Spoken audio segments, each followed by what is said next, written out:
And I tell you to break clean, watch yourself at all times, shake hands now, may the best man win. Good luck to both of you. Round one, there's the bell. Speed called by very excellent, the Underground Heavyweight Champion. Welcome into another episode of That's Boxing Podcast. I'm Dust here with a magnanimous coach in the camo bucket hat. That's my style. I'm sticking to it. Yeah, I mean, I'm still concerned about the different styles of camouflage being worn. Like, is it cold or hot out? Are we in the forest or are we in the ice tundra? Yes, stay ready, man. I got to stay ready all the time. I You know, respect it. climate change is real, so my camo's got to stay adaptable. Yeah, Okay. yeah, you're flexible. All right, I respect it. Well, we got work to do. We missed last week. Fucking off. Missed the podcast. Unbelievable. Unbelievable. I still got my pick, though. I got proof. You know? Yeah, I didn't, but that's all right. I think I influenced your pick a little bit. I don't think so at all. It is true, though. Betting the opposite of whatever you pick is a compelling strategy. Not exactly, not all the time, but there's things sometimes I want to happen, and I feel like I can, if I pick that to happen, maybe then I can influence the future somehow. Yeah, so you're a hoper and a dreamer, and Yeah. I'm a cold realist. A no-hoper is what we call I'm that a in boxing. no-hoper, and so I can really see what's going to happen because whatever the saddest thing is what usually occurs. Well, there was some sadness. What was the sadness? For you? Just because the wrong man won? Well, honestly, I didn't even get a chance to watch those fights live. My kid broke his arm. That was the sadness. Oof. So I spent my evening in urgent care. Damn. And then we went and got ice cream and watched Wayne's World after the, What a good dad you are. hey, man, little buddy got hurt. Yeah. So I had to take care of him. Luckily, it wasn't too bad. And then I caught up on the fights on Sunday. So Okay. Well, let's get into it. Let's jump right in. I wanted to say, so Chris Eubank Jr. versus Conor Benn, the familial unification. Did you shed a tear a little bit when Chris Eubank's dad rolled up and got out of the car with him? I got all the spoilers and stuff. So when I went back to watch it live, I kind of knew that was all going to happen. So there was no big surprise there. But I think it was a very sweet story that he showed back up. And, the father-son connection there is amazing and definitely warms the heart. And I'm glad that he showed up. It would have been real awkward if only Nigel Benn was sitting there at that little ringside dad table. They made quite a lot to do with it. They walked with them all the way into the ring, They got in the ring. It's like if They you're announced them. Yeah, announced them. like they were like an extra fighter. Yeah. But you know what? My opinion of the whole thing was that whole story and all the pageantry and the nice, slow, patient walkouts, the callback to their original, their dad's original fights with their outfits matched the original outfits from 1990. And the music was the same. That reggae song, Dangerous, that's the same one Ben walked to. And then Simply the Best, Aretha Franklin or whatever, that was the same one that Eubank Sr. walked to back then. So And there was, Still Dre. That's what he came out to. well, they did a little package. Oh, I see, okay. When the ring walk is long enough for like 3 different songs, they're really putting on a show. True. But all of that was actually more entertaining than the actual, more dramatic than the actual fight. I thought the fight itself, if you take away the other elements, the boxing match itself really wasn't that great, not that competitive. Well, let's get into it. Let's talk about it. I will say Eddie Hearn came out today, and if you take it with a grain of British salt, said over 1 million pay-per-view buys, which is pretty good in I this believe day it. And they had a huge crowd there. sold out. Great Yeah. story. Boxing, to sell tickets, you need to have a story, and they had a great one. Yeah, no, they definitely did. I agree with your take, though. So Eubank Jr. gets the unanimous decision victory. I think all 3 judges had it the exact same way, which is pretty impressive when you see that. I think the AI judge, which they got to work in there now because they're trying to get us to slowly accept that AI is going to take over. No longer Chris Mannix, it's the AI guy. Yeah, well, nothing can be worse. Gave him an extra round or 2 even. But I agree with you. A lot of people came out and were like, oh, like fight of the year, Canada, all this stuff. And I was Instant classic. Instant classic. What? I will say they went to war at many times in the fight, and people like to see sloppy boxing, hands down, winging punches. Like, it's very exciting. But the quality of boxing on display, particularly in like the last third of the fight, when they both just looked so gassed, it was like, this isn't high quality boxing. It was pretty exciting, but fight of the year, I think you got to have that excitement with, high level competition. It didn't look like that. No doubt about it. There was dramatic moments as early in the fight, Eubank got clipped hard and held on and made it through the round. And then late in the fight, Ben got cracked hard a couple times and looked like he might be on his way out. Those moments, gave it a little bit of fireworks and firecrackers, but there wasn't really any sweet boxing going on. Eubank, actually was more successful fighting on the inside, and he was hitting with his body as much as he was hitting with his hands. He was hitting with the head, hitting with the shoulders, smashing and crashing. A lot of dirty boxing, punches behind the head. I thought there was going to be a point taken away. It looked like it. The referee, I was thinking about it. There was 3 dads there that night. The fathers of the fighters, and then the referee. He was like a grumpy dad in there the whole time. He's like, "Come on, boys, keep it clean. Come on." Pulling them apart, separating them. Just scolding them like children, Come on, boys. What are you thinking? Don't do that. It's like, he's definitely doing his job because it was getting dirty and there was some bad blood. But it was interesting. I'm not dying for a rematch. They're going to do it because it's going to sell. It's already in the contract. It's already signed. A great story, but it reminds me a little bit, how they ran out of movies in Hollywood and they keep remaking movies from 20 years ago with a new cast. Yeah. Well, that's what happened here. Same format, but then it just doesn't deliver. I mean, I took Eubank by decision a long time ago because to me, it's just weight classes exist for a reason. He's got more championship level experience, so he's more experienced and he's a bigger guy. Yeah, he's given up some age, but I didn't see the path for Ben to figure it out. And Ben, to me, is one of those guys that looks amazing in the gym, the same way that everyone was like, oh, Tyson's going to knock Jake Paul out in a second. Look at him fighting. Look at this footage of him training. And it's like, yeah, man, people can move their head really fast against the heavy bag and hit it 4 times in a 10-second clip. But that's, and he does all that stuff with the like elastic trainer where you've got the where they clips around your back, and your resistance punches and stuff with the bands, and he's like moving across the gym floor. And he looks like insanely fast and sharp. It's like, it doesn't look like that at all when he's in the ring. No, I don't think he threw a combination. No combination. It was just one big punch at a time. His head's going low. He looks like a kind of imitation, like Joe Frazier wind-up doll. And Eubank was like, oh, I can throw an uppercut, and that stops that. And I mean, he was just landing way better shots, way cleaner shots. Like, he looked like he saw what was happening, whereas Ben was just kind of trying to press forward and, You look for the one. Yeah, look for the one. And he didn't land. And, that's like you said, that was the predictable outcome. But I had a feeling, I was hoping that I could make it happen just for the drama. But that's the way, that's the way it goes. So, big fight for UK, but, I ain't dying to see it again. Yeah, no, I mean, whatever. I'll watch it. Watch any boxing that's on. I did write down a shout out to Aaron McKenna though. Did you catch that fight before this one? No, I didn't. 2 before. I didn't. On the playback, I've only had time this week to go back and watch the main event. I hadn't watched nothing else on that card. Man, he took apart Liam Smith, got a majority decision. I didn't give Smith 1 round. I mean, he just looked very slick in there, and a good crafty boxer, moving in and out of southpaw, and orthodox, and just he looked like he had just a complete toolkit. Like every round, he would kind of change his style. Oh, you want to fight on the inside? I'm better there too. I'm going to keep you on the outside with this slick jab. I'm better there too. Oh, shoulder roll, deep Philly shell defense. Now I'm better at that too. He was great, and I'd like to see him in there, kind of growing in competition with in 160-pound. division. Yeah, he's a young guy. That was Liam Beefy Smith. He was trying to make a run at a rematch, or the trilogy rather, with Eubank Jr. And, he was kind of hoping he'd win that fight and then line that show up, but that's probably gone now. Yeah, I don't think so. Yeah, I say Eubank doing another big fight with young Ben and then probably calling it a day. Yeah. By then he'll be 36, 37 years old. Might as well hang him up, Yeah. Legacy achieved. He's done the most he can do with what he's got. Mm-hmm. Yeah, I agree with you. I think that's it. Well, should we talk some boxing news? What's going on? Let's crack some news out, man. Some news just broke. Crack some coldies, fresh news. What do you got over there? It's a coldie LaCroix. Yeah, ice cold. Blue LaCroix. What's that, like just blank? Blank. No nothing. flavor? I don't understand sparkling water. I don't get it. Like, what's wrong? You don't like water? What's wrong with water? I like water just fine. Why? I probably drank like a 3/4 gallon of regular water already today. You just need that? I don't get it. It makes me feel uncomfortable. It's not easy to drink. I like it. I don't like carbonation. Champagne. Drink some Listen, champagne.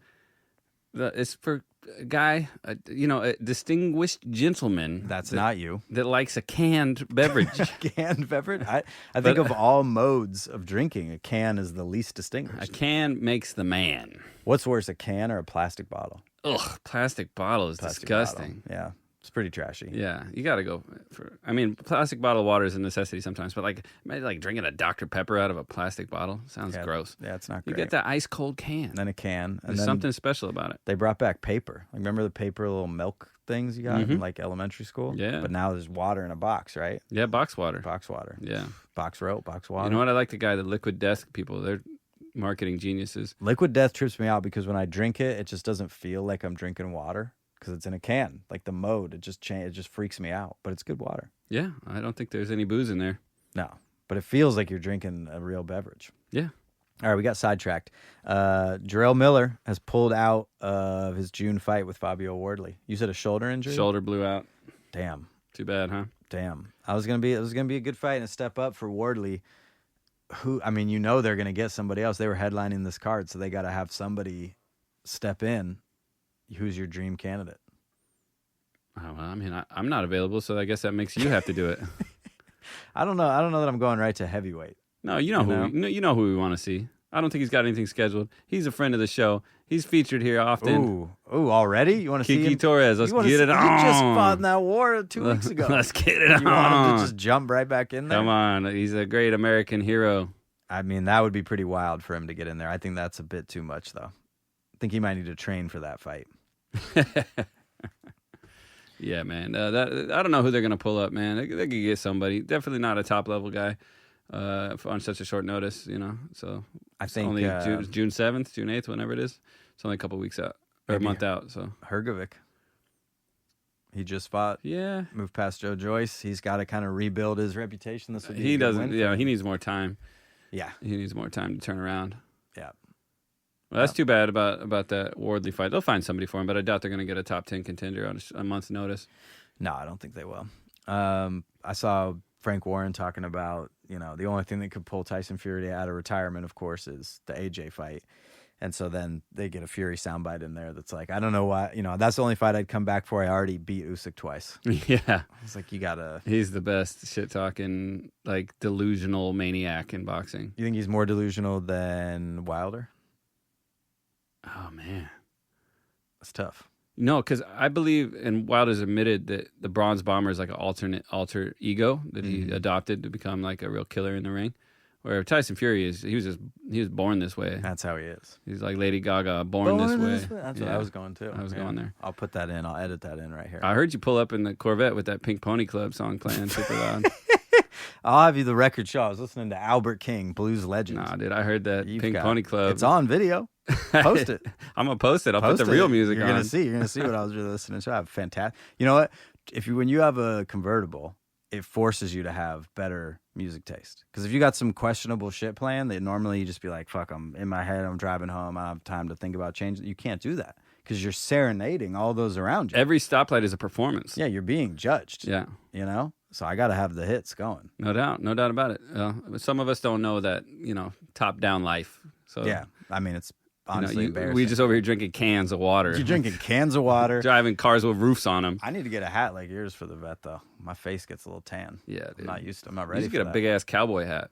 Dude. I want cowboy boots and a cowboy. I don't know about cowboy hat, cowboy boots, but I don't know.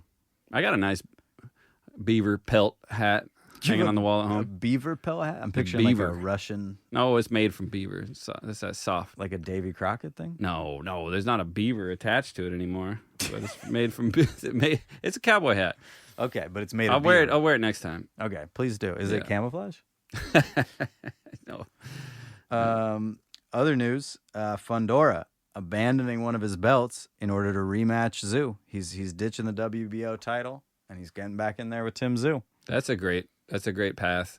We need to see that settled, and hopefully it won't be so bloody this time around. Because we thought Zoo hung in there pretty good for looking through a veil of red, and not being able to see his opponent. I remember third round thinking, oh, Zoo stoppage. Like he's landing the right hand straight up the middle constantly. Fundora had no answer for it. He was walking through stuff, and then the elbow. But I don't know, do you look for that same repeat? You think he's got his number? Or are we the Tim Zoo of 2-3 months ago where he's a broken man, he'll never come back? No, he's young enough still, and he's got a lot of life ahead of him. So I think he can move past those defeats, and especially that one terrible defeat. He already has. He beat the crap out of that dude down there, so he's moving on. Yeah. But I thought it was going to be the Keith Thurman.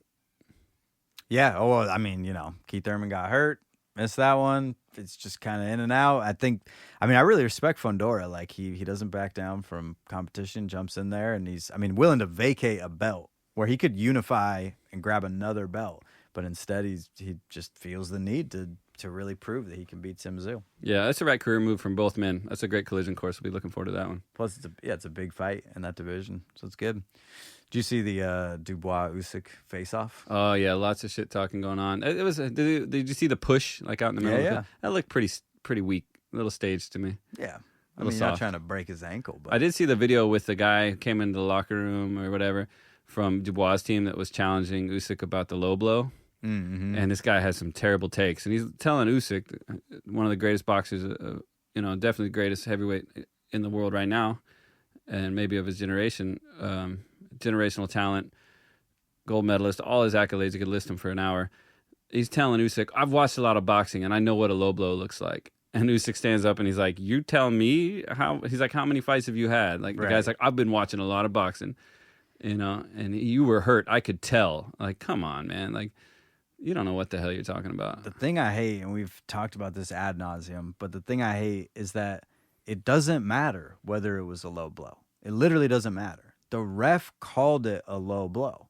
So at the point that Usyk hits the canvas, looks up, sees it's ruled a low blow, he's going to milk it because he's smart and he knows he can get a break to recover from a shot, legal or not. If the ref hadn't called it a low blow, it'd be a big deal because it'd be the first time he was down in his career, right? But he still would have hopped up and kept the fight going. I have no doubt in my mind. Yeah, and it's not even milking it. The rule says 5 minutes. You can take as much time as you want. Well, what I mean you is... take 5 minutes worth of time. Nobody ever hits... I've never seen anybody take all 5 minutes. No. But I'm saying if you get... The whole point is of knowing whether it was a low blow or not is to know whether the fight would have been over. But you'll never know that because ruling it a low blow changed his outcome of what he did. Because once he knew it was a low blow, he had no reason to get back up. If it wasn't ruled a low blow, it's fucking Schrodinger's cat, man. That's what it is. It's both things at once. The what now? Come on, man. Schrodinger's cat is this like psychotic. Yeah. You know. Yeah, I've heard of it. It's kind of like one of those things that you say, even though you don't exactly know how to describe it. I fucking can describe it. Well, hit me with the facts. No, it's like two things can exist at once. Yeah, right? exactly. Two thoughts can be true in one time. Yeah, it's a thought experiment that like there's like a vial of poison in a box with a cat and whatever sicko came up with this, Schrodinger. And if you don't know whether the vial broke and the cat is dead or if it didn't break and the cat is alive until you open the box. And so effectively you opening the box killed the cat. Because you don't know. It's both things at once right now. It's like you have hope. See, this is the difference between you and me. I know the cat's dead. You think the cat's alive. Killing cats over here? I'm not killing cats, man. Man. You're the one that put him in there with the poison. Man, we got some cat loving listeners out there, I'm sure, that are starting to I don't think we do. I think most of our listeners are always trying to figure out which one is cooler out of the two of us, and you just lost like a lot of them. They're to my side. Decided before now we had they're coming over to Coach's side saying, yes, Coach, we love cats too. We would never kill a cat. Even in a thought experiment? I don't think boxing people are cat people. That's a small Venn diagram. Way more dog people. Why would you say that? There's more dog people in the world. I don't know, there's more cats than people. Are there more cats than people? No, it's just made up stats. I don't think that's true. How many cats are in the world? There's 600 million. There's no cats compared to people. How many people are there? 7 billion? Or are we up to like 9 now? I think we're close to 9 billion. Jesus fucking Christ. Yeah, 9 billion people that don't know shit about boxing. There's 800 million dogs. So dogs beat cats in numbers. How do a percentage of people who like dogs versus cats? Come on. You think cats are going to be higher? Yeah, 70-30 cats. Okay, it's 74% favorite dogs. Oh man, they got the numbers right, but the cats should have got the number right, just opposite of what you wanted it to be. What I want. See, this is how I gamble. I want things to be real, so I say them until I find out they're not true. But then, like a good human, I accept the facts and I say, okay, fine, I was wrong. Yeah, and then I lose another $1. I'm cooler. Dogs are cooler. All right, so if you like facts, you can go over there and hang out with this joker. But if you like cats, you can hang out with me.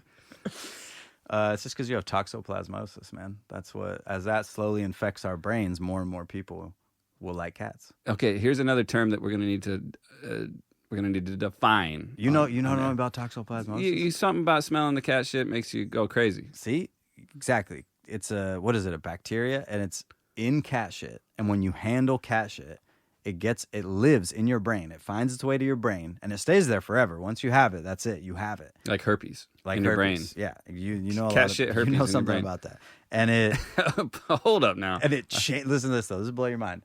It changes your behavior and makes you like cats more. I think this is an internet myth. It is 100% not. Fact check me. It is. It's legit. You're supposed to be the fact check guy. You're sitting there with the computer. I just don't even need to. Snopes that because somebody told me about that the other day, and the first time I heard about it, and I was like, "Are you fucking stoned right now?" Because that sounds like some stoner logic to me. No, parasite can influence the behavior. Makes rodents fearful of cats. It says that they need more conclusive evidence that it makes humans, quote, crazy cat people, but studies have shown that it increases people's attraction to cats. Okay, well, if that's the only bad side effect, then I'll take it. No. I liked kitties before. Now I like kitties even more. It's turning you into a simp, brother. You're not getting anything, and this is not a good relationship. It's not a healthy relationship with your cat. Hey, man, I treat my cats kind of like dogs. They Everybody sit for says treats that. and stuff. Everybody says, "Oh, my cat's great. They're like a dog." I'm like, "Why don't you just get a dog then?" Because dogs are harder to deal with. They'll dig your garden up and shit. Fuck, that hurts. That's too close to home. Fucking bitch. Okay, let's get back to boxing. All right. Well, this is it. Our whole lives have been leading up to this moment. It's Wednesday afternoon, going into this weekend, Friday, Saturday, Sunday. Oh my It's God. one big fight after another. Holy shit. Let's go through it in order of events, okay? And First up, Times Square takeover. Holy what is this smokes. called? City Fatal Attraction, City of the Wolverine. Wolves take over the city. Yeah. Yeah, it's the same thing they were using for last weekend. It's some kind of video game or something. Yeah. Fatal Fury, City of Wolves. Great. Cool. Can we agree wolves are better than dogs and cats? Yeah, Okay. because they're free. See, we find consensus. Yep. All right, triple header coming up on this card. I don't even know if there's any undercard. Teofimo Lopez, Arnold Barboza, 12 rounds for the WBO super lightweight title. That's opening it up. Devin Haney, Jose Ramirez, 12 round super lightweight, and Ryan Garcia, Rolly Ramiro, 12 round super lightweight. And I heard they're gonna make this. No, that's not. Oh, you're sorry. Go ahead, continue. You're right about the weight class. Super lightweight, or they're welterweight. They're welterweight. Yeah. And they're gonna make it a divisional to fight Boots, an interim to get up and fight Boots. This is what I heard, which is I just don't understand how they're doing this. I don't know about that. This is supposed to set up the rematch for Haney versus Garcia. I think it's a few fights away for him. Well, I mean, I guess that's a thing. Yeah, they put the WBA welterweight title on the line in this fight, which that's bonkers because this is their first fight in welterweight. I know, it's bizarre. The winner of the Garcia Romero fight will likely face the winner of Ennis in his next fight. I don't know about that. That's they already bizarre. signed the contract for the fucking thing. They moved it up. Well, according to the WBA's desire. Yeah. But maybe not the actual movement of the turkey team. I don't know. I think it's good for what's good for the goose is good for the turkey. You know, I don't know. I don't like geese or turkeys. it's a pretty weird thing to do because neither of these guys have ever fought at 147. And as much as I like Ryan Garcia in this fight, I can't quite picture him getting in there with Boots. Yeah, well, we don't know who we're getting. He's been out of the ring for a year, and he seems to be normal in the interviews and stuff I've seen as far as his antics and sobriety. But he's such an unpredictable dude. You know, I think he's gonna win this fight. Well, let's get into it. Let's go over Teofimo Lopez, Arnold Barboza Jr. How are you feeling about this fight? Well, if you would have read my article on Substack today instead of taking care of business or whatever you were doing with the top down, driving around town, you would have seen my prediction for this card is an A-side sweep. So we can start right here with that and say okay. Teofimo Lopez is going to win this fight. But this is also my predicted snoozer of the weekend. Is he going to get the stoppage victory? No. So you're taking Teo by decision. Yeah. I'm going to come out and disagree with you here. I'm going Arnold Barboza by decision. I think he gets it done. I think Teo, obviously he's an inconsistent fighter. He's been showing up in his last Well, it's been a minute, actually. I mean, he had the Josh Taylor kind of. Well, that seems like a lifetime ago. That was only 3 fights ago, though. We 'cause got. he's Well, so we can talk inactive. about Steve Claggett. We got to Steve talk about Claggett and, Ortiz, Jermaine Ortiz, where he didn't really shine in either of those fights. I mean, he completely put the whooping on Claggett, and Claggett's a little tank. Well, so there was also the Frenchman. Frenchman. Yeah, the kid who just fought the other day against the other guy. You know what I'm talking about? The Southpaw Frenchman. Tio struggled with him the whole time too. Tio got knocked down by him. Who did he fight? Pull up that box rec. I'm pulling a blank right now on his kid's name. I mean, not Sandor Martin. Yeah, Martin. Martin? Yeah. He's a Frenchman? Yeah. Really? Well, otherwise we call him Martin. Okay. All We right. call him- Yeah. we call I him guess you're Martin. right. It's I just Martin. feel like I'm more sensitive to the French, but maybe I'm not. I'm growing weak in my old age, letting these Yeah, Frenchmen facts. sneak around. That's true. I mean, that was a struggle for him. You know, he didn't shine against Ortiz, kind of squeaked by. Claggett, he was dominant, but, you know, that's like a perfect tailor-made fighter for him. Someone that's going to come forward, let him fight off the back foot, do all his sneaky stuff, get his counter punches in. And Barboza is not going to do that at all. He's going to be patient. He's going to be tricky. He's going to be weird, crafty.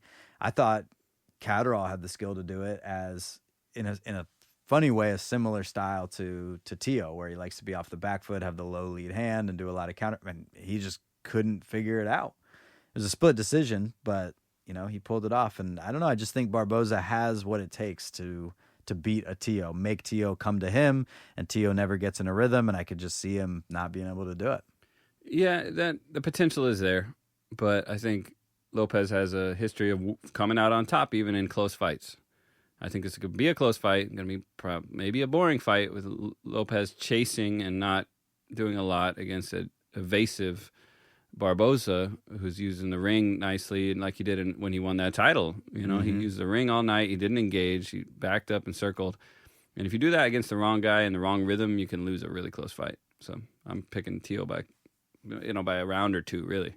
Okay, so you're thinking a close fight. Yeah. Close fight. I'm thinking a snoozer of a fight, too. I don't think it's going to be a firecracker. I think you're right. Well, we agree on that. It's too tough for me to pass up that money line Barboza at plus 180. But, Okay. you know, hey. Do what you got to do. It'll be a close fight. Do what you got to do, Dust. Do what you got to do. Next fight, Devin Haney versus Jose Ramirez. How are you feeling about this fight? Again, I'm leaning to the A side. I think Haney's got the skill set and the high caliber track record, and the experience to go in there. Ramirez, tough guy, comfortable at the weight. He's been there before, but he's gonna chase ineffectively and get counterpunched, I think, against a good, longer, sharper boxer. And this one I have as my most likely draw. If it's gonna be a draw, it might be this one.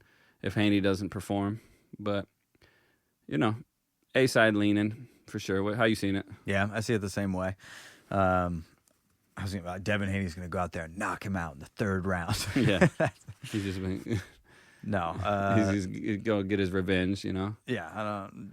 I think just Devin Haney. They're both skillful boxers, and Devin Haney's just performed at the highest level, and Ramirez hasn't. The two opportunities he had, he lost, and just don't really see him getting past Devin Haney. And I think Devin's big already, so I don't see a lot of struggle for him because it's effectively his new weight class, right? He only fought one time at 140. Yeah. And yeah, I just it's a good matchmaking. It'll be a very quality win for Devin, but I think he gets it done. Yeah, I agree. And man, he's still just the villain. You see him at the open workout, just getting booed by everybody.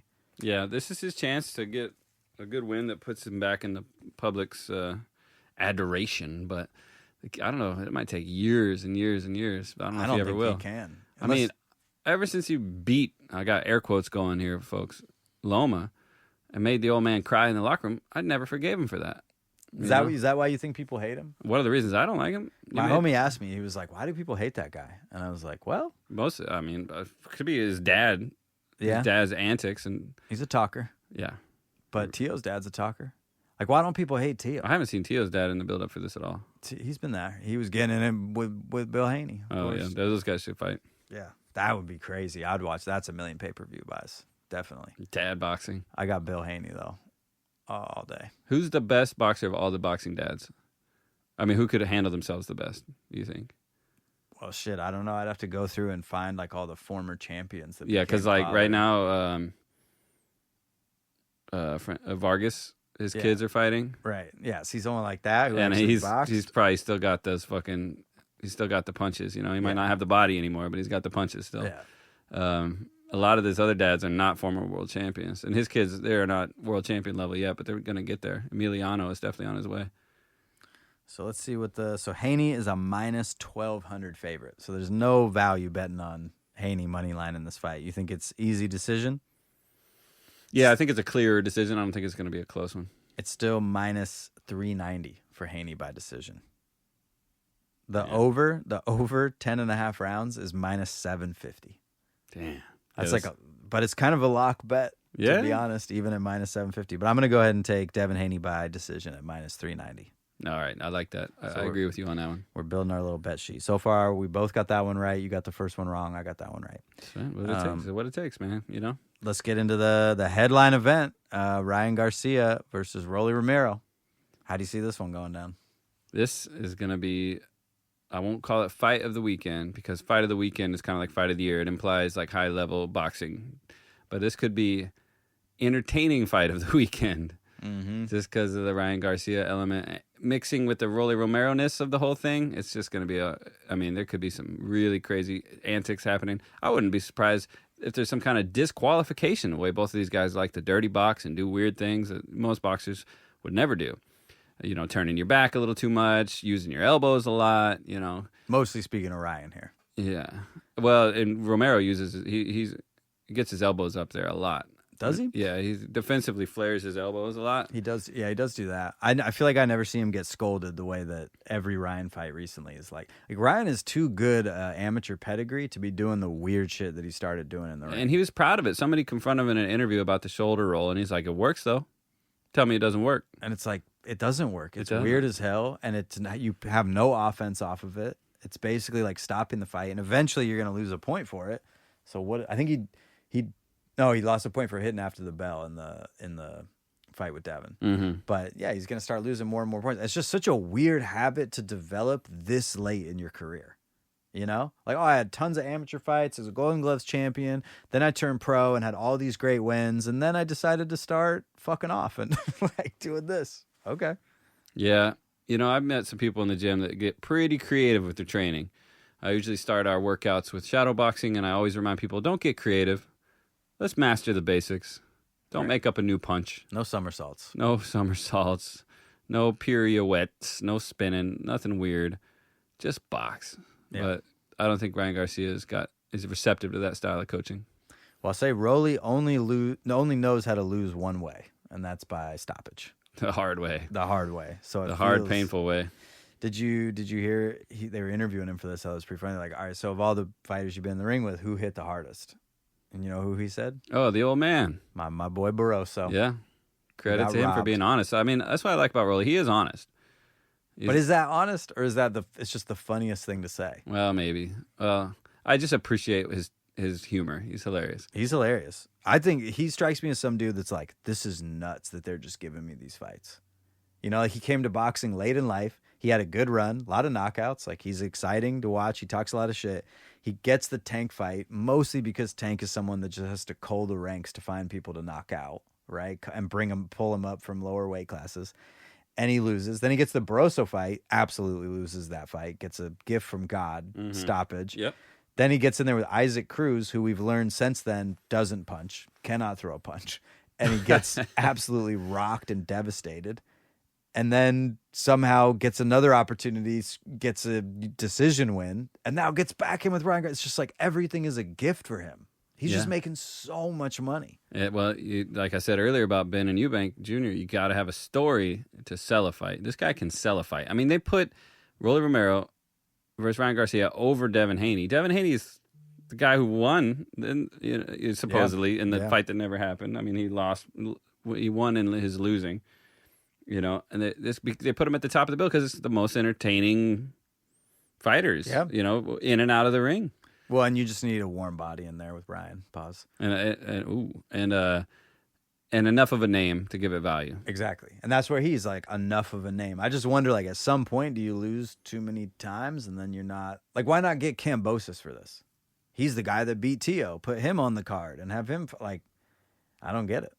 I mean, but I also do get it because I'd rather see Ryan versus Rolly because at least Rolly's going to go out there and throw punches and make stuff happen. And, you know, it's just an interesting fight. But Ryan Garcia, are you leaning stoppage? Ryan by stoppage? Me too. Stoppage. Garcia by stoppage, minus 350. You got to lay for that. But again, seems like an inevitability. I don't like the under 6.5 because I have no clue what's going to happen in there. He might start slow and be weird and be turning his back for 5 rounds and then knock him out. You know? Yeah. You know, I was thinking about Rolly. He's kind of like the Mayorga of this generation, where Mayorga was crazy antics, over the top, smoke a cigarette in the ring immediately after during his his speech, talk a lot of shit before fights, and fought with the best because of it. But he wasn't really a world class fighter. He was just had world class entertainment skills and a lot of heart. Yeah. And a heavy punch. And that sounds a lot like Rolly, you know, minus the cigarettes, you know. But I'm looking forward to it. Honestly, I ain't gonna lie. Just from pure entertainment value, this whole event looks super entertaining. Oh, it's gonna be awesome. Have you seen the ring they built? It's like right in the middle of Times Square, right under the giant like vertical billboard. Like it's pretty wild. Oh, so it's actually outside? Yeah, it's outside. Okay, I thought it was. I thought I read today that it was a private event that was going to be streamed live to the TVs and rings there in Times Square. I don't know. It looks like a ring that they're building out there, unless they're going to put a bunch of chairs in it. Yeah, I mean, they really haven't released like a location, so that makes sense that it's actually in Times Square. But we'll find out what's going on when it actually happens. But I wouldn't be surprised if it's more like, even if it wasn't a ring, there's nowhere to stand except for, so the sidewalks are going to be full of people, tourists and stuff, looking at the TV screens. Yeah, I don't know. I mean, I think they gotta erect like a bunch of like stadium stuff around there, right? Like to sit and watch it. I don't think so. No? I think it's just literally just like walk down there, stand there, and just look up. That seems so weird. That's me. That's my impression. It's just going to be flat ground all around it. Yeah. But they're going to let people like congregate and watch it. I suppose so. I mean, I've never been to Times Square, so I have no idea how much like standing space there is. Yeah, man, you're trying to talk about a panic attack concentrated into one block radius. That's Times Square. That's a lot of people. That's a lot of people. I've been to Piccadilly Circus. Okay. That's kind of like the Times Square of London. That's also a panic attack. Yeah, they got the big TVs and stuff. I was down there doing some shopping in the daytime, so it wasn't that busy, but I was definitely like, I don't know. I didn't like the vibes, man. It's not my scene. Yeah. Not for us. Well, that's Friday night. Great card. Can't wait to watch it. I have no idea why you're not coming over here to grill short ribs. I got to coach boxing. I'm taking one of my fighters to get some sparring. That's lame. That's a lame excuse. Yeah, man. I got to get Kevin some rounds. I think it's film study time, What better fighter to learn from than the magnanimous Ryan Garcia? Right. Quality film. Well, then it's all good because the next night we just got another stat card. Okay, here we go. Now we're moving into Saturday, which is in Saudi Arabia. So it's got to be. I wonder if Saul was like, "Hey, listen, I'll fight there, but like none of this nighttime, daytime shit in the states. Like I'm fighting, it's daytime here, nighttime there, because people got to watch me. Because I don't know. I don't really mind the daytime boxing as much as other people, but this is a night card, which I appreciate. And there's really 4 back-to-back good fights. Martin Bakoli versus Efe Ajagba, Badu Jack, Norier Mekalajan. How do you say his name? Is that close? That was perfect. I think that was perfect. Thank you. And then Jaime Munguia looking to get his revenge against the Frenchman. See, I know this Frenchman who starched him. And Saul getting in there with William Skull. People are mad about it, but, he's got to defend. He's got a mandatory. It's got to happen. Skull, he's not famous. He's not a superstar, but he's no slouch. He should show up and box. He looks big. He looks strong. He looks like he can hang around. He's not a total walkover. But this is if we start here with the main event with Canelo versus Skull, this would be the biggest upset of the weekend. This might be the biggest upset of the century. Did you know this is a undisputed? Yeah. This is for undisputed. Yeah, it has to be. Right? Because didn't they take his belt? They take it. Skull won it. Yeah. Now Skull's trying to defend it against the guy. Yeah. And so this is just him cleaning up shop before he goes on, so Crawford can be 3-weight class undisputed when That's they fight right. later. When he beats Canelo. That's right. Yeah. I mean, it's got to happen. I know a lot of people, like I said, a lot of people hating on it, and I get it, but I don't know. I mean, he didn't fight Benavidez. Benavidez not his weight class anymore. Who do you want him to fight at 168? I mean, that whole thing really proves Canelo's point. His whole thing the whole time was like, he's too big, he blows up. He's going to be 195 pounds on fight night. I don't want to deal with that. Yeah. And then Benavidez moves up. I Yep. mean, it proves what he was saying. Yeah. I mean, he's a big guy. I mean, and then Benavidez coming out and saying, yeah, I'll fight at heavyweight before my career's over. And it's like, okay, well, I still don't buy Canelo, though, because it's like, well, you went to fight Bivol. So he's a natural 175-pounder, and he's bigger than both of them. Who do you think is more dangerous, Dimitri Bivol or? Oh, Benavidez. David I know Benavidez. why he did it. I'm just saying you don't get the excuse that he's too big. The excuse has got to be the real answer, which is like, yeah, that guy's big and he throws a lot of punches, and I don't want to deal with that because I'm a little later in my career. Yeah, there's nothing wrong with that. It maybe messes up your legacy a little bit, but whatever. We're moving on. We're going to Skull Island. Well, you think Skull has any chance? He's a plus 1,500 money line underdog. I think he's got 0 chance. Do you think, here's the question, does Canelo get back in the knockout column? Absolutely not. That's my prediction. Really? I don't think he's knocking this guy out. When was the last time Canelo knocked somebody out? He didn't even knock out John Ryder after he broke his eye and nose up. I think it wasn't Saunders because he fought Plant after Saunders. It was Plant. Late fight TKO. Yeah, so let's see. He fought Plant 11th round. in, damn, good memory. It was the 11th round. In early November 2021. That's the last.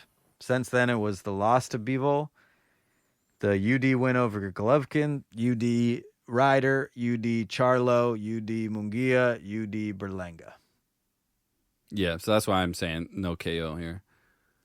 It's going to be, yeah. It's tough because you look at these streaks and you kind of think, well, that's probably going to continue, and then they prove you wrong. It's like that game I tried to play over there at the casino last time we were in Vegas. Roulette. Yeah. They show you on the roulette game what the last couple dozen hits were, Right. and you try to say, oh, if it hit black 5 times in a row, maybe it'll be red next. That's what's crazy about, see, I'm pulling out too many concepts in this episode. Let's get in there. But I think it's Bayesian probability, where you're like, I'll never understand this in my life. You flip a quarter, you got a 50-50, right? One way or the other. Just like roulette. You got 50-50 black and, there's the green one we learned. That was why we fucking lost. Fucking green? Everybody ever heard of That's green? bullshit. I know. They're like, go back to Oregon, you fucking loser. But it's like 50-50 flipping a quarter, right? So then I'm like, I just flipped it 10 times, and it was tails every time. So shouldn't it most likely be heads the next time? Because it's so improbable to flip it 11 times and get the same thing every time. But it's not. I'm pretty sure mathematically it's just every time you flip it, it's 50-50. It doesn't matter what the previous things were. Right. That's crazy. Hard to wrap your head around because we want to believe in some kind of pattern. The human mind is always looking to put patterns together and tell stories. And like, oh, this is the story. Right. But there's emotion. There's no emotion in a fucking coin flipping in the air. But I'll tell you, Canelo isn't a quarter that doesn't age. He's not 50-50 every time, right? Each time he fights, it gets a little less probable to win because at some point he's going to be 90 and then he's going to lose, right? So he is degrading. I don't know. I think Skull's I don't know if he's a live dog in there, but he's not a shitty boxer, Guy's 23-0 for a reason. For the sake of boxing fans, the Cinco de Mayo weekend legacy, the legacy of Canelo Alvarez, for William Skull himself, and everybody included in this whole thing, I hope he puts up a great fight. Yeah. I really hope he does. I don't predict it to be snoozer of the weekend. I predict it to be a competitive match that Canelo, takes care of business in and wins a decision on. But I don't think it's going to be fight of the year. I don't think it's going to be a barn burner, but it should be enough to be worthy of undisputed titles. It has to be something. If it's a literal walkover and he just smashes this guy like a bug in 2 rounds, there's no value in that for anybody in the scene. So we're going Canelo Alvarez by decision. I think that's the right pick. Plus 180. Good choice. I think that's decent odds. Lock it in. Lock it in. I would even maybe look at a prop bet before we put our official picks out for a William Skull knockdown and Canelo to win by decision. Oh, you love those, don't you? That worked very well in Canelo's last fight against Berlanga. I think we got like plus 900, something like that. Those are sneaky good picks because Canelo's going to dominate, and he's going to dominate enough to have this guy touch the canvas, but I don't think he's going to stop him. Yeah, it's great, like the Munguia recipe. Yeah, the Berlanga recipe. Speaking of Munguia, he gets back in the ring with Saras. What do you think? Does he get a different outcome this time around? Oh yeah, I think he'll be able to take care of business. He got smoked by that one punch. Just a momentary lapse. I mean, he was dominating him the whole fight. Yeah. It was not a good fight. No, I think he takes care of business. I think he'll just keep right back on track. He always got hit a little bit. He just got hit a lot that time. Just right on this perfect spot. I'm curious if there's even a line out for this fight. I wonder if it's moved at all, or if people just totally overlook Saras and are like, that was a fluke. You don't get any credit for that. I don't even know if DraftKings has it. But I agree with you. I think that's a Munguia. Honestly, probably, well, I might go even the stoppage for Munguia. I think he's going to be motivated, sharp. Oh, yeah. He's going to be pissed. That would be the right way to tell the story. Yep. And he's got the ability to do it. Yeah, I think he can get it done. How about Bacole and Efe? Yeah, that should be interesting. Bacole's coming off this, a terrible KO from the Australian. A New Zealander? New Zealander. That's Yeah. right. Don't get this. That's the same country. Don't lie to me. Come on. That's the same I think thing. they wouldn't like that. It's the same. I think they wouldn't like that. There's no difference. Okay. Sorry. Yeah, just those islands way far, far away. Yeah. Is Australia an island? It's a continent. It's a continent island. What makes it an island? Just because there's water all the way around it? Yeah. Well, there's water all the way around everything. That's true. If you zoom out far enough. That's, Right? but it's not. But North America, South America are two different continents that are connected, right? So the continent of North America isn't an island, Dude, if Henry needs any help with his 6th grade homework, we're gonna be so helpful. or not helpful at all. We're like, well, technically it's an island, but then isn't the planet's just one big island? I know. He's gonna be writing out like a paragraph. The teacher's like, this is fucking wrong. Your fucking dad's stoned. Yeah. All right, so Well, look, Martin but Bacole coming off that knockout, I don't know, man. I favor Efe in this one just because he's a little bit more. You favor Efe in this one? Yeah, Me too, brother. Shit, now I got to rethink my opinion. Oh no, Efe is plus 330 on the money line. People are laying it hand over foot for Bacole. They think Bacole's going to smoke hand this over guy. foot. And it's the saying, hand over foot. It's hand over fist. No, hand over foot. No, dude. I think you're right. It is hand over fist. You got to get your idioms right, man. Hand over foot sounds way better. Foot to mouth, or Hand- that's a disease. That's hoof and mouth. That's Hand, foot, and mouth, or you can put your foot in your mouth. That's a thing. All right, let's back it up. Oh, this is crazy. The term hand over foot meant climbing a rope by hand. It's a nautical term when sailing a ship. The term hand over fist evolved from making progress up a rope and making progress generally. But I think the saying is hand over fist, right? I didn't know we were going to lock into some nautical terms. Are we having like flashbacks to being pirates from a former life or something? I'd pull out a lot of nautical slang. You know what I'm saying? Yeah. Right the ship, you know? Wow. Yeah, that's the only one I can think of right Damn. now. Christen, that's a ship thing. Any old port in a storm? And ooh, there you go. There you go. Hey. Scuttle. That's one of my favorite words. Deliberate sinking of a ship. Scuttle. Wow, we gotta bring those into our commentary more often. Yeah. Oh, be weighted on hand and foot. Oh yes. See, that's okay. I knew there was something in there. Okay, but for this purpose, people are laying money on Bacole. And I don't like them counting out Efe. I think he's got a chance in there. I don't know. Bacole looks very human right now. absolutely, he definitely likes to get hit. If you box smart, you can get through it. And I don't know. I like Efe because I met him recently, and he was nice to me. So we're friends now. He could do it. Who did he lose to? Frank Sanchez? You know what? Speaking of idioms, I've been saying at the gym, I'll say we got to work on our hand-eye coordination. Yeah. And they tell me no, it's eye. No, I say eye-hand coordination. Yeah, it's hand-eye. And then somebody was trying to tell me it was hand-eye. Yeah. But I don't you're think supposed that's an to say, idiom. you work on your eye-hand coordination. I mean, it's the same meaning either way. Literally, because coordinating means two things relating to one So I'm another. not wrong. I mean, you're not saying it how most people say it. So I'm truly an original. Yeah.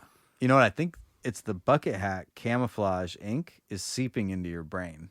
I think. With the cat shit poison. too. With the toxoplasmosis, you're really just becoming a different kind of human. Yeah, I mean that's what makes me a great boxing coach because I can see things differently, So and nobody can see me because I'm camouflaged. Are we laying money on FA right now?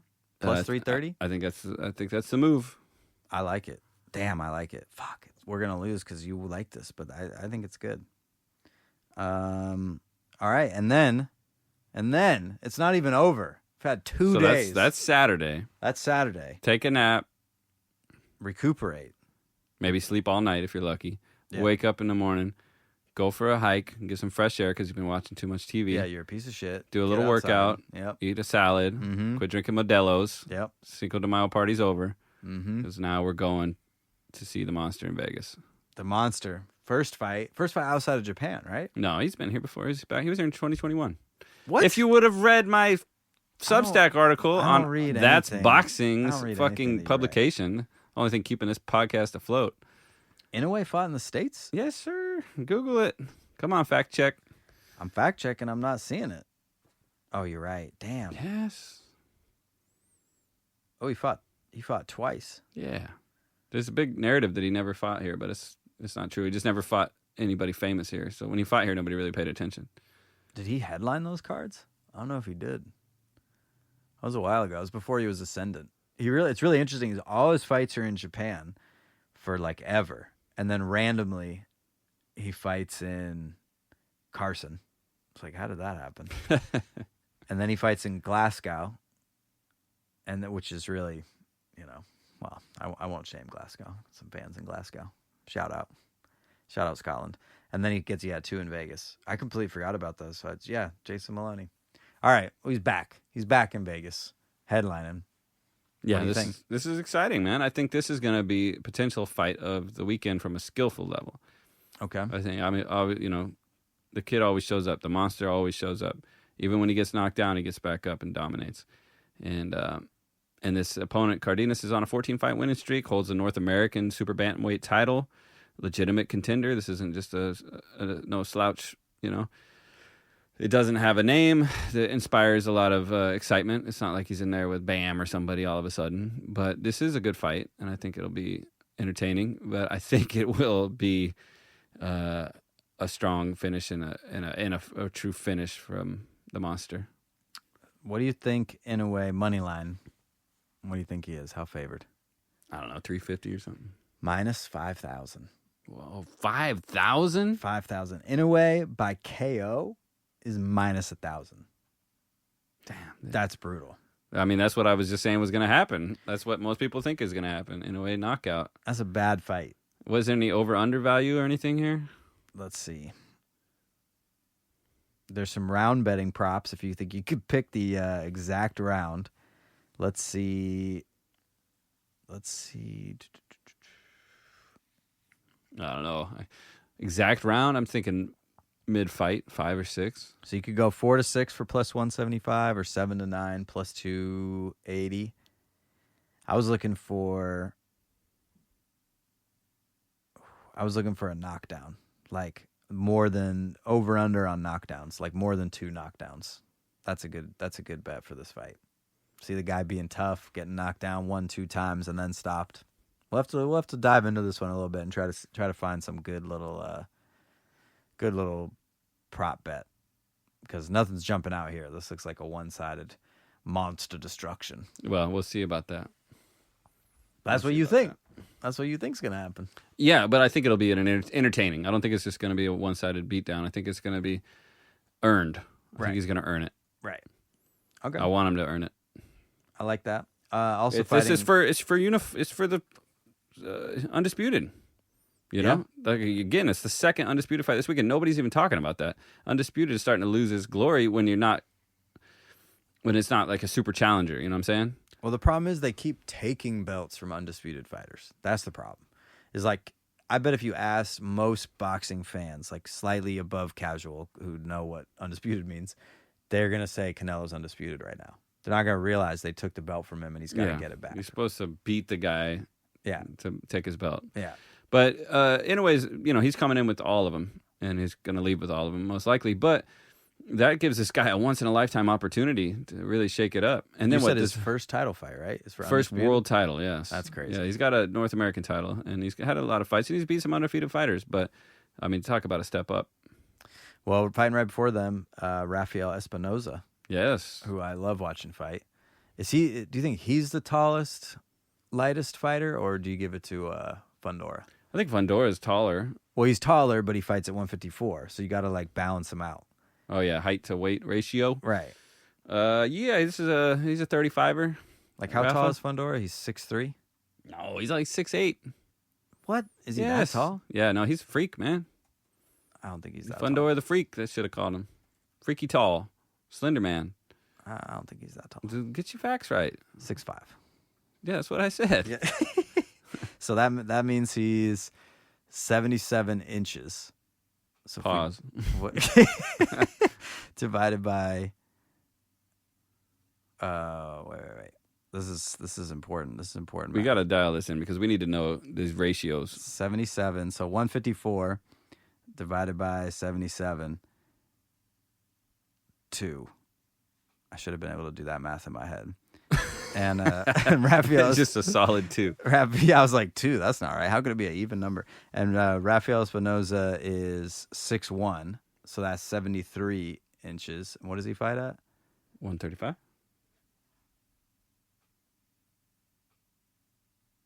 1.84. So all right, Fundora takes it. You looking it up? You fact checking I'm yourself? fact checking myself. I appreciate that. Yeah, 125. 120. No, I lied. He's 126. Yeah, there you go. So 73, 120.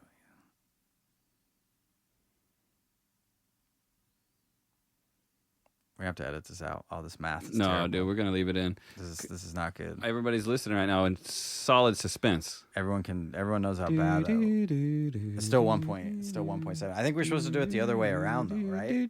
Divide the height by the. This is what they invented ChatGPT for. Just What? Tell me which boxer has a. the tallest ratio. Okay, I got a quiz for you. A fun quiz. I'm not. Have Right. we gone through all the fights? Yeah, that's pretty much all the fights. All right, quiz time. Okay. It's a fun quiz. I'm going to tell you a boxer's record that's fighting this weekend in one of the main events. We can count all three of the, the trio Any card.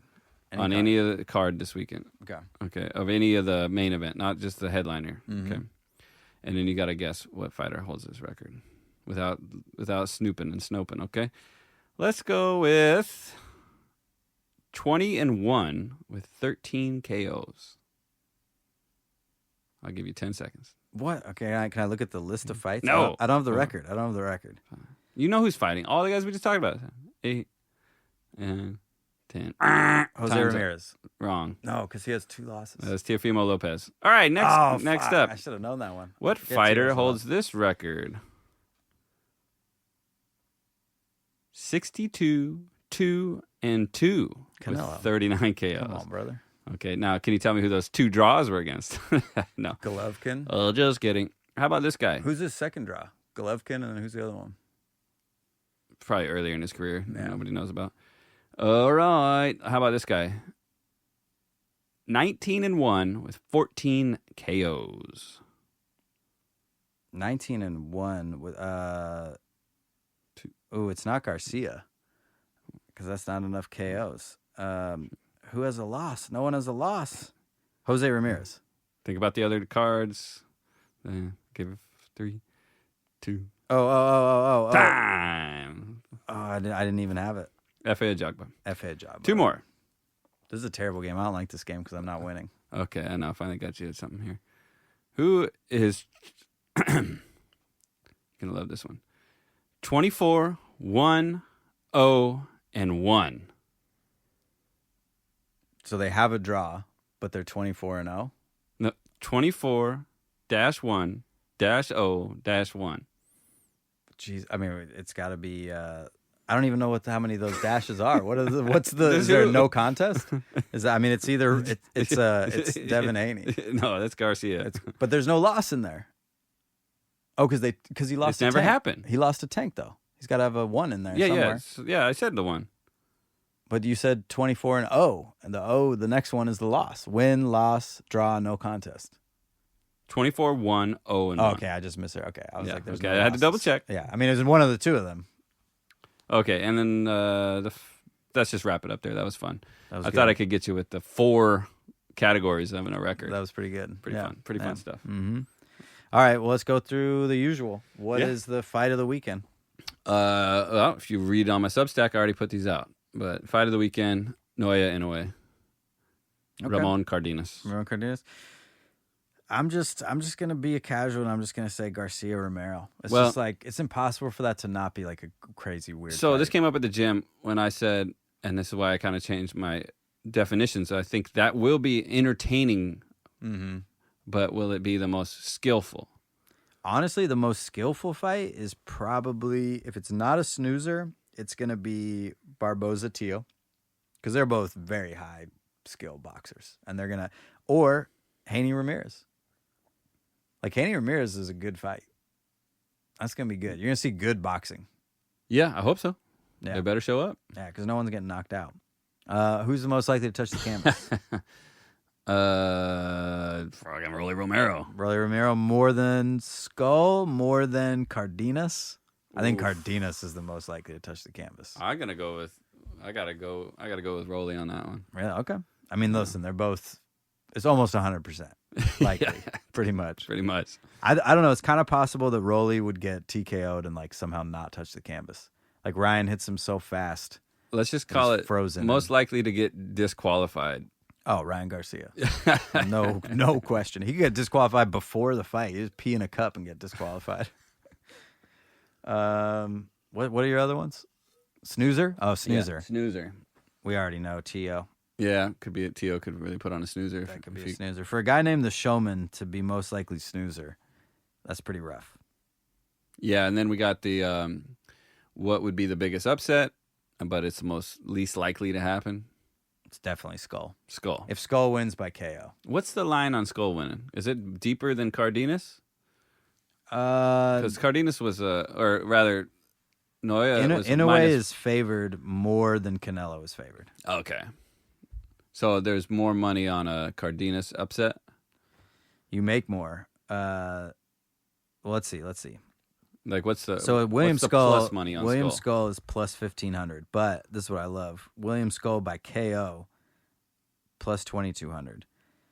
But let's find Inoue.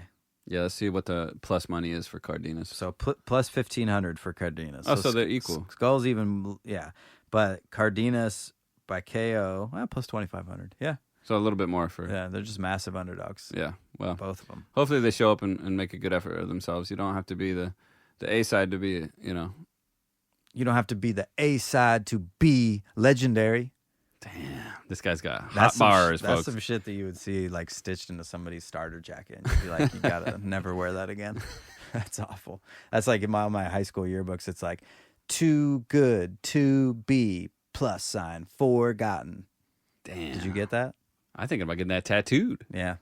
Right on my neck. A lot of because 2 + 2 is 4. That's right. A lot of admirers with like fuchsia, bubble pens wrote that in my yearbook.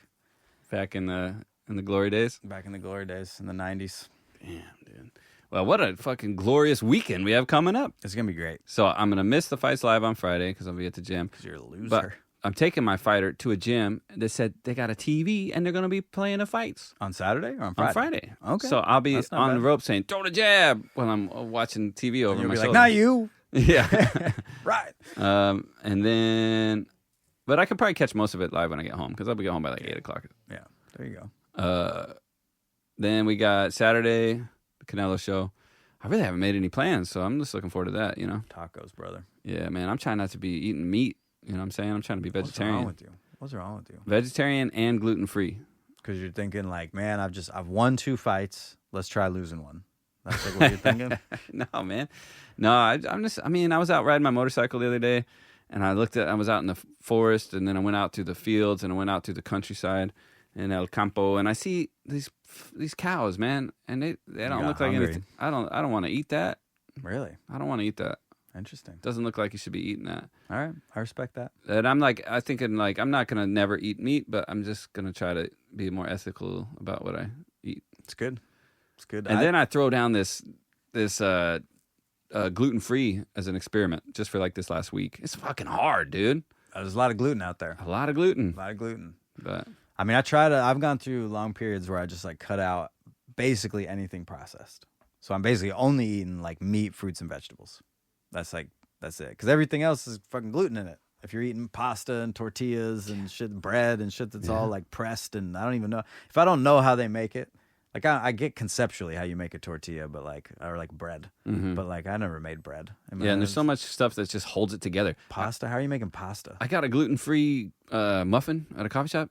It fell apart in just I a don't pile know. of crumbs. That's the thing that trips me out most. Vegans and gluten-free people, who I respect the decision, especially if it's for like ethical consideration of like suffering or the planet, right? But they'll be like, oh, I make this gluten-free, whatever, vegan, whatever, and you can't tell the difference. And I'm like, no, I can tell the difference because I just had a real one yesterday. You who haven't had one in 7 years can't tell the difference because you forgot. Yeah, and it kind of looks the same. And I always think it's funny because if they played up that you can tell the difference, it would actually make their sacrifice more meaningful. Yeah, like I suffer for this. Yeah, I I'm suffered for this decision. Yeah, there's definitely a recreationist thing with people on those style of diets. Like, yeah, there's a vegan, gluten-free, whatever, fast food cheeseburger joint that just opened. Yeah. Well, you can go to Super Deluxe and get the Beyond whatever. Yeah. I don't think it's gluten-free. Maybe it's not. No, but there's all these options. It's like, or like the fake, like, oh, it looks like a chicken nugget. It's like, well, let's just make a new shape.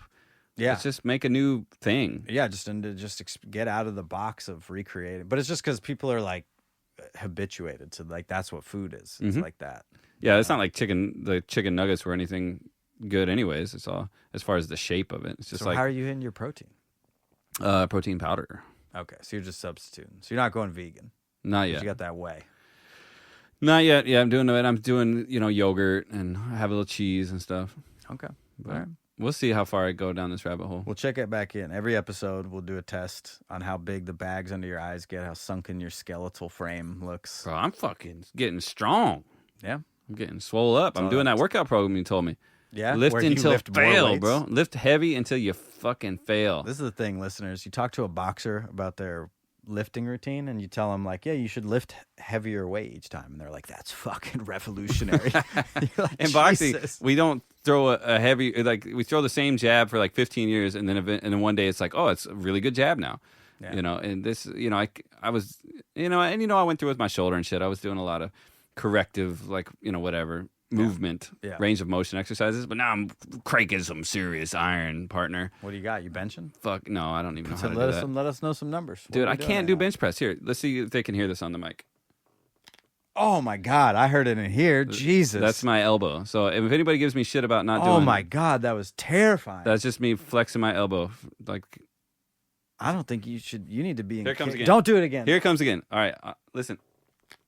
Ah. So every time I do a push-up, every time I do any weighted extension of my left elbow is a push-up, bench press. I was trying to do overhead presses. Why only when it's weighted? You just moved it Yeah, just see, this straight. is me moving it normal. That's why I can still snap that jab like a motherfucking pow. Because I don't. But if I flex my arm and move through the range of motion, then it crunches like crazy. That's not good. Have you seen a doctor? I have. What do they tell you? Just you're fucking done. There's a bone spur growing into the joint. The joint breaks off the bone spur and it floats around, and they got loose bodies, little broken pieces of bone inside of my elbow joint. Okay, I got knives in the kitchen. We'll take that out right now. Yeah, no, I talked to them about surgery, but it sounds pretty invasive and pretty hard recovery. And they literally told me, wait till it gets worse. Because it'll get so bad that I won't be able to use my arm at all someday. But hey, that's boxing. That's boxing. Speaking of, I do got to get to the gym. We got some work to do. Looking forward to a great weekend of fights. Thank you guys for listening. Make sure you like, subscribe, and follow. Follow our Substack so you can get your weekly reading in for you guys. And make sure you follow Dustin and all the music. He's always dropping new tracks and cruising the town in the Corvette with the top down, listening to Pink Pony Club. Listening to goddamn Albert King. Until next time, I'm Dust. I'm Coach. That's boxing.